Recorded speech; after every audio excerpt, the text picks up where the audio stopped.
comes from particularly Maximus the Confessor. The vocation of man, of every single one of us, is to be a place of divine visitation, to become a place where God visits his people. And of course, this happens in the greatest form in the divine liturgy, in the Holy Eucharist, where God comes and visits his people. But if we understand that through this lens of the Eucharist, the leaven for this bread, the leaven for this sacred bread that makes us a place of God's visitation, has to be within us, has to come from within. That our life of prayer, our life of personal prayer, our life of relationship with God, in the furnace of our heart, makes us ready to receive him in the liturgy, and then to remain with him. That divine visitation that we are made for will be something that we live in at all times and in all places. The Russian word pustinia means desert, but it also means this place where there is no distraction, where there is no being filled by anything else. There is no earthly food or earthly comfort that I can rely on as a crutch, but only that which is fed to me from heaven. And so through all of the history of the church, we have had men and women who have entered into the desert to live there and to teach us what it means to become the place that God visits at all times and in all places.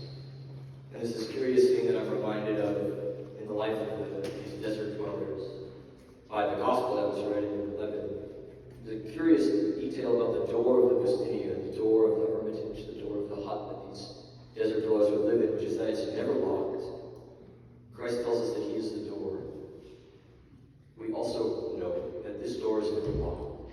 So it's necessary for us as Christians to enter that door in the place of our hearts, to enter that door and to be with him, with nothing else, with no distractions of the world or comforts of the world that would allow us to receive that which we truly desire from anything or anywhere or anyone but God alone. This is what pustinia means. But then finally at the end of that reading, Jesus tells us that as the good shepherd his flocks listens to his voice, and they become one flock under one shepherd. And so while pustinia typically is a place where one would be alone, we can gather and together enter into this place, enter through this door of the heart, to know the God who has given himself to us and to listen to his voice.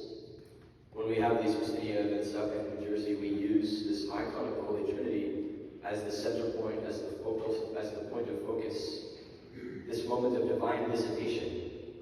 And when I was praying before this icon, preparing for tonight, I was really sort of reminded of it looking at the person of Sarah. Because there's this really beautiful reality that in the Trinity is one God in three persons who share amongst themselves a deep love for you, and they speak of you. And Sarah, Abraham is in the place with the angels, and they're speaking of the covenant, and they're speaking of the descendants, the people of God that would come from his seed. And Sarah is in her tent and she's listening. And I just wonder if this is how God wants us to end this night together, these last couple of minutes, to be together and to be like Sarah. To be in the tent that God has prepared for us in our hearts, and to listen to the persons of the Trinity speak of you. What do they say? What do they speak of? And so we're going to be led in some music, and we're just going to have some time to pray together, to fix our eyes upon this icon, this beautiful moment of divine visitation, and to be reminded that this is what God desires for us, that he would come and visit us, but also come and stay with us.